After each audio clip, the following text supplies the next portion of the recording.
Merci de votre confiance et fidélité à Actu 30. Madame, Messieurs, c'est l'heure de la grande édition du journal. Bienvenue à vous. À la une de l'actualité, le coronavirus n'est plus un problème de santé publique pour la République démocratique du Congo. L'annonce est du docteur Jean-Jacques Muyembe, coordonnateur du secrétariat technique de la riposte contre la Covid-19. Le parti politique Envola a lancé les travaux du deuxième bureau politique élargi à Kinshasa. Son président Délice Sanga a déclaré que son parti ne s'alignera derrière aucune autre formation politique aux élections de 2023. Et puis, Trésor Lola, Mbalambuta Biscotte et Trésor Mputu prendront part à un match de gala qui sera organisé le 21 octobre prochain à Kinshasa entre les anciens léopards de la RDC et le militaire du FARDC. Cette rencontre aura comme objectif soutenir les forces armées congolaises. Voilà, c'est tout pour les titres. Place au développement. Le spectre de la Covid-19 s'estompe en République démocratique du Congo. Officiellement déclaré depuis le 10 mars 2020, la pandémie du coronavirus n'est plus un problème de santé publique pour le pays, a fait savoir le docteur Jean-Jacques Muyembe, coordonnateur du secrétariat technique de la riposte contre la Covid-19. Il y a une accalmie sur toute l'étendue de notre pays et je peux même dire que la situation est vraiment sous contrôle. Covid, pour le moment, n'est plus un problème de santé publique, n'est-ce pas, dans notre pays. Et quand vous parlez de la vaccination, c'est également une bonne nouvelle, dans ce sens que le nombre de vaccinés ne fait qu'augmenter. Et donc, la population congolaise a pris conscience de la façon d'éviter, n'est-ce pas, la Covid.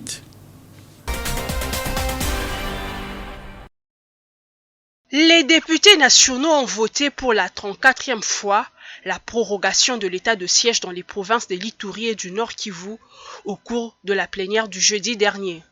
Cela sur proposition du gouvernement présenté par la ministre de la Justice, Rose Mutombo Kiese. 383 sur 386 députés présents ont voté cette prorogation de l'état de siège dans ces deux provinces de l'Est. Au cours de cette plénière, le président de l'Assemblée nationale est revenu sur des dispositions pertinentes du règlement d'ordre intérieur sur la tenue des députés nationaux. Bien avant la plénière, le speaker de la Chambre basse du Parlement avait échangé avec André Flao, président du Parlement bruxellois, sur la consolidation de la coopération parlementaire RDC-Belgique. Toujours à l'Assemblée nationale, le député national José Moufoula a déposé une interpellation à charge du vice-premier ministre, ministre de l'Intérieur et Sécurité, Daniel Asselo, sur les bavures policières. Au jour d'aujourd'hui, même ici à Kinshasa, on observe de plus en plus un phénomène où on embarque les véhicules de paisibles citoyens au niveau du centre-ville, de véhicules qu'on ramène dans une fourrière au Kalufungula, et pour récupérer le véhicule, vous devez payer plus ou moins $150 sous prétexte de mauvais stationnement. Je pense que si les textes de ces pays sont encore respectés, notre bureau de la Chambre basse doit transmettre cette interpellation et convoquer le vice-premier ministre, ministre de l'Intérieur, pour qu'il vienne s'expliquer et en cas de non-satisfaction par rapport à ces réponses, nous allons aller jusqu'à une motion de défiance. L'élu de Goma souhaite que le VPM de l'Intérieur et Sécurité soit convoqué dans le meilleur délai.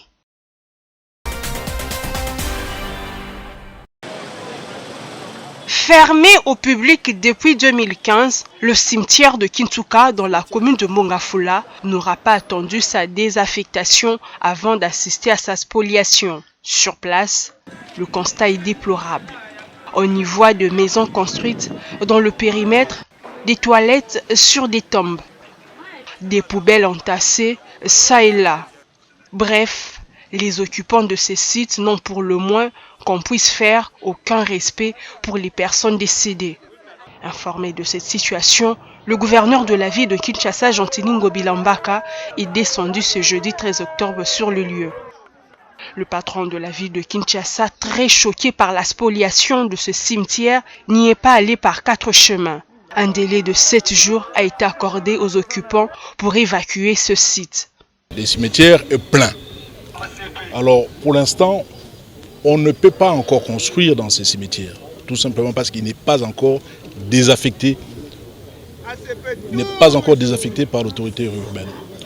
Tout celui qui a construit ici, sur ces sites du cimetière de Kinshasa, ces gens, ils ont tout simplement spolié cet espace. Ils ont spolié cet espace et ils ont profané les tombes que nous sommes en train de voir ici. Toutes ces personnes qui ont construit ici sur les sites du cimetière de Kinshasa, que nous leur donnons un délai d'1 semaine. À partir de la semaine prochaine, mercredi prochain, nous reviendrons ici pour passer à la démolition. Et j'aimerais ici affirmer haut et fort que cette démolition va se faire sans indemnité. La décision de l'autorité urbaine a été vivement saluée par la population environnante, dont pour certains ont perdu des traces de leurs membres de famille, pourtant enterrés dans ce cimetière. Napesi papa gouverneur Longonya Nzambe abatela ye parce qu'il y a kobundela bawe. Omoni place nga na telemia. Tombe ya maman ya muninga na biso tozane na groupe parce que les dossiers de sala groupe ya les amis des cimetières de Kinshasa. Muninga na biso moko tombe na ye yango. Alaka kolela mikonyosa ondako eza ya lieutenant. Par ailleurs, le chef de l'exécutif provincial a appelé la population quinoise à la vigilance. Gentili Ngobila a indiqué que le sol appartient à l'État congolais et qu'il ne revient pas au chef coutumier de procéder à la vente des espaces verts de l'État.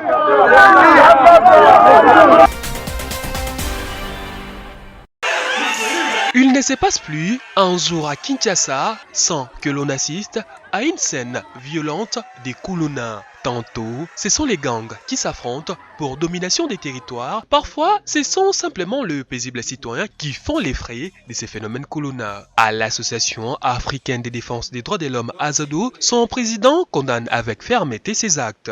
Cet activiste des droits de l'homme qui traîne avec lui des années d'expérience dans les domaines déplore les liens d'amitié que certains éléments de la police tissent avec le jeune Kuluna.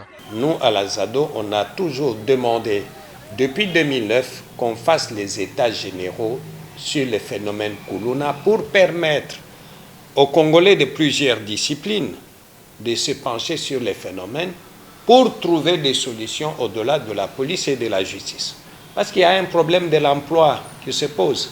Il y a des jeunes qui n'ont pas de travail depuis qu'ils ont fini les études. Et la chose la plus facile à faire, c'est d'échouer dans la boisson, d'échouer dans la drogue, d'échouer dans ce qui est en train de se faire aujourd'hui. En réfléchissant ensemble, il est possible qu'on trouve une solution qui soit en fait complète, qui ne s'arrête pas à la police, qui ne s'arrête pas aussi à la justice. Pour remettre de l'ordre au plus vite, les éléments de la police nationale congolaise doivent être bien équipés en matériel. Pour maintenant, je pense qu'il faut renforcer la police en termes, n'est-ce pas, d'équipement, mais en termes aussi d'effectifs. Pour que les quartiers ou les communes qui sont en fait secoués par ce phénomène puissent trouver tant soit peu la paix. Je crois qu'il est important de pouvoir engager aussi les dialogues avec ces jeunes pour comprendre leurs problèmes et les faire participer, n'est-ce pas, à la recherche de la solution. À noter que, depuis un temps, le gouvernement avait levé l'option d'envoyer certains anciens Kuluna à Kanyamakasese pour leur rééducation. Oui, excellence.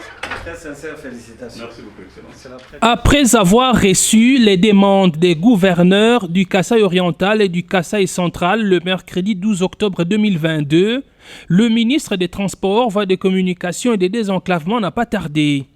Le lendemain, Chérubin Okende a présidé les cérémonies d'expédition des bus de l'établissement public Transco dans 4 provinces.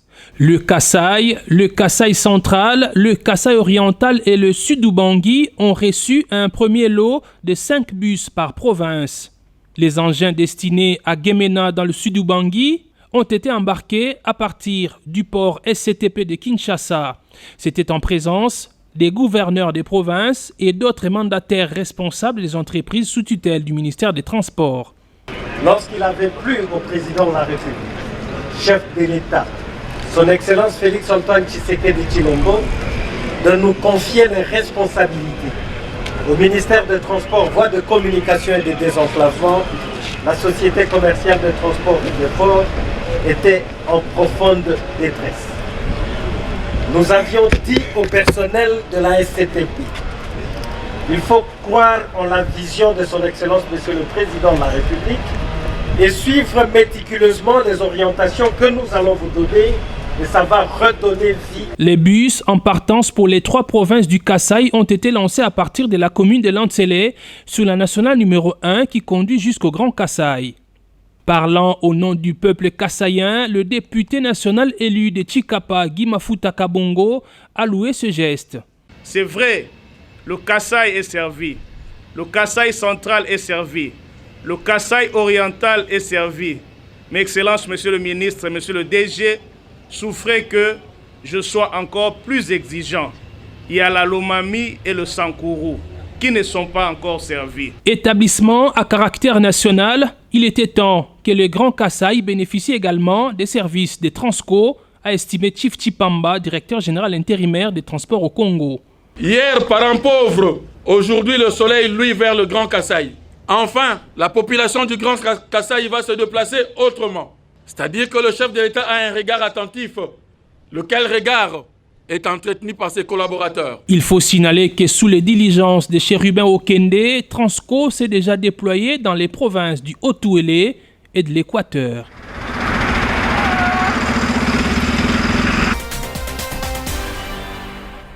La CENI tient à favoriser la participation massive des femmes au processus électoral. À cette occasion, une rencontre à laquelle prenait part Théophilus, directeur pays de la Fondation internationale pour les systèmes électoraux, IFES, qui bénéficie de l'appui financier de l'Agence des États-Unis pour le développement international, USAID. Pour le deuxième vice-président de la CENI, la centrale électorale, sous le management du président Denis Kadima Kazadi, a toujours montré sa ferme détermination en développant des synergies en liens étroits avec la question d'inclusion et du genre. Pour sa part, le représentant pays de IFES a apprécié cet engagement de la CENI qui ne ménage aucun effort pour une participation plus accrue des femmes dans le processus électoral en cours. On vient d'avoir une discussion avec les différents partenaires techniques et financiers de la CENI. Il y a aussi des sociétés civiles. Et pendant cette réunion, on a échangé beaucoup sur comment avoir la synergie et comment avoir harmonisé les efforts pour avancer les cas de consultation pour l'enrôlement. Nous sommes venus répondre à l'invitation de la CENI dans le cadre de la participation aux élections. La CENI se veut une institution impartiale et se basant des principes d'inclusion, voulait avoir ce cadre de concertation genre-élection qui est un cadre purement technique. Et comme la population le sait, la CENI est en train de préparer la réforme du fichier électoral et nous travaillons dans ce cadre-là pour pouvoir conjuguer nos efforts ensemble. Nous avons apprécié cette collaboration. De son côté, Madame Fabiola Faïda Mwangiloa, experte genre de bureau de consultation en genre, participation citoyenne et développement, a révélé que la CENI, institution impartiale, est en train de se préparer activement à la réforme du fichier électoral et travaille dans ce sens pour pouvoir conjuguer ses efforts dans le cadre d'une participation plus accrue des femmes au processus électoral jusqu'aux élections de 2023. Le Premier ministre Jean-Michel Sama Lukonde a échangé le jeudi 13 octobre 2022 à la primature avec une délégation de l'Organisation internationale de la francophonie conduite par le ministre de l'intégration régionale Didier Mazenga. Outre l'administrateur de l'Organisation internationale de la francophonie, il y avait la directrice du comité de la francophonie, le directeur national des 9e Jeux de la francophonie, le délégué général à la francophonie, des experts ainsi que des membres du cabinet du Premier ministre. Il était question pour le chef du gouvernement congolais en sa qualité de superviseur du comité de pilotage des 9e Jeux de la francophonie de passer en revue avec la délégation de l'OIF toutes les différentes composantes de ce projet d'organisation des 9e Jeux de la francophonie. L'administrateur de l'OIF a saisi l'occasion pour réaffirmer la disponibilité de son organisation de fournir un appui technique et une expertise pour l'organisation réussie de ces Jeux en République démocratique du Congo. Eh bien, c'est toujours un plaisir de rencontrer le Premier ministre en sa qualité de chef du comité de pilotage des 9e Jeux de la francophonie. Une opération très complexe et je suis venu ici pour réaffirmer une nouvelle fois la disponibilité de l'OIF à fournir un appui technique et une expertise pour l'organisation de ces Jeux. On a pu passer en revue toutes les différentes composantes de ce projet qui est, que je le répète, encore très complexe. Je suis venu pour voir les progrès qui ont été faits en matière d'infrastructure et pour discuter de la question du village des Jeux qui demeure un problème très pressant pour l'organisation des Jeux. Ici de rappeler que le Premier ministre Jean-Michel Sama Lukonde, en sa qualité de superviseur de ces comités de pilotage, avait procédé mardi 4 octobre à une visite d'inspection des différents sites où des infrastructures sont en cours de construction en vue d'abriter ces Jeux que la RDC s'apprête à organiser en juillet et août 2023.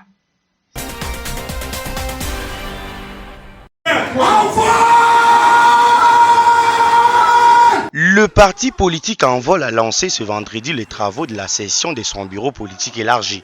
C'est son président national Délice Esanga qui a lancé ses assises de 3 jours au centre Nganda dans la commune de Kitambo. Ces travaux réunissent les cadres, membres et différentes délégations des Envol venus des différentes provinces du pays. Dans son discours, Délice Esanga est revenu sur l'objectif des assises. Les assises de ce bureau politique de 2019 étaient axées sur la situation du pays, l'évaluation des élections et de nos alliances politiques. Au bout de 3 journées d'intenses travaux, 4 options politiques majeures avaient été dégagées, constituant la feuille de route sur laquelle le parti s'est conduit au cours des dernières années, à savoir 1. Veiller à la consolidation des acquis de la lutte démocratique et de l'alternance politique pour lesquels tant de Congolais s'étaient investis et ont versé de leur sang pour forcer la marche de l'histoire, particulièrement entre 2015 et 2018.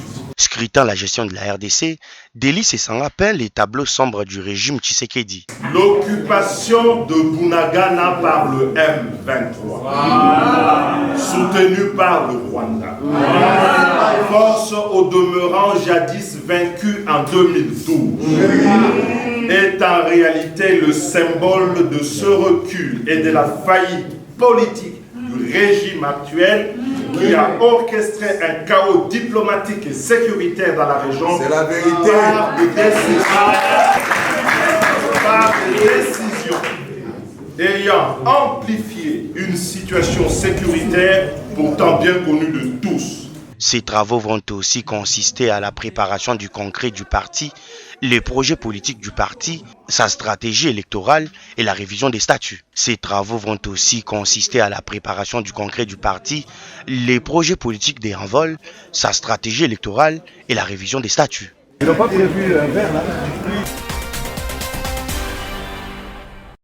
Alias Verkis n'est plus, et pour cause, Ces saxophonistes au poumon d'acier, comme on l'aimait l'appeler, est décédé à Kinshasa le jeudi 13 octobre 2022 de suite d'une longue maladie à l'âge de 78 ans. Saxophoniste de talent et de renommée à revendre, mécène de la musique congolaise, a vu le jour le 19 mai 1944 à Kisantu au Congo central. Comme souffleur, il a débuté en tant que choriste à la manière de tout le jeune de son âge à l'église. C'est au sein de l'Ok Jazz de feu Franco Luamboma qui a dit que Verkis excelle avec son saxo, son instrument à vent de prédilection. C'est là, dans la décennie 60, dans les titres d'une certaine liberté d'expression, Verkis quitte l'Ok Jazz et vole de ses propres ailes avec la création de son groupe appelé VV, avec de chanteurs comme Jeskin Maladibi, Mabele et Sax Sakoul. Promoteur des jeunes, Verkis milite pour l'essor des jeunes avec les orchestres comme Kiam et autres Lipoa avec des noms comme Pepe Kale, Danos Kontaniboma.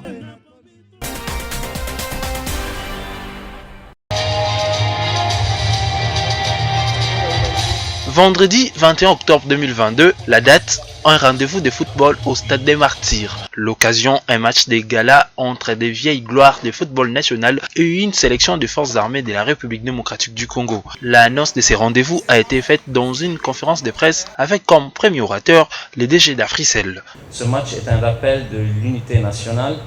En effet, l'unité reste la véritable force motrice pour le développement de notre nation. En outre, ce match de bienfaisance sera matérialisé par les levées de fonds qui seront affectés à la réhabilitation de l'hôpital militaire de Goma au Nord Kivu. Au deuxième rang, la Fondation Loaloa, initiatrice de ces projets avec en tête Trésor Loaloa, ancien joueur des Léopards de la RDC. Bisopi en tant que footballeur, tozongisa na bango mwa bolingo wana. Yango toyaki na ko soutenir bango ya ko sangisa na komo benga o mikolo génération sans complexe ya ko sangisa ba papa na biso ya ko sala mwa eloko moko pona ko récolter mwa fond pona ko ya na aide na bango. En dernière intervention, la voix des FARDC par le biais du colonel Nicolas Wabenga. Il y avait un climat d'animosité entre militaires et civils. Quand un civil voit un militaire, c'est autre chose. Si ce n'est pas l'argent, c'est les téléphones, c'est quoi, et en plus on ne sait plus dire. C'est ce climat-là que nous voulons éliminer entre nous.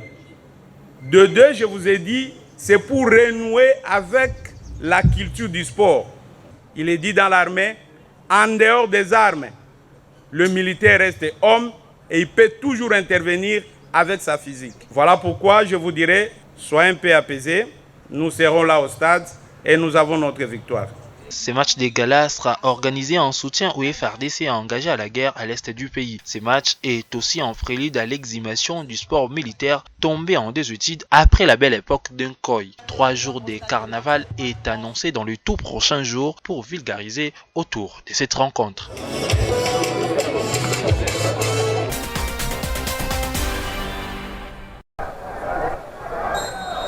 Deux stades à travers le pays ont vécu ce jeudi 13 octobre la suite de la deuxième journée de la 28e édition du championnat national de la Vodacom Ligue 1. D'abord à Kinshasa, au stade des Martyrs, le Sa Majesté Sanga Balende a été contraint pour la deuxième fois de la saison de partager les points avec le promis Céleste FC.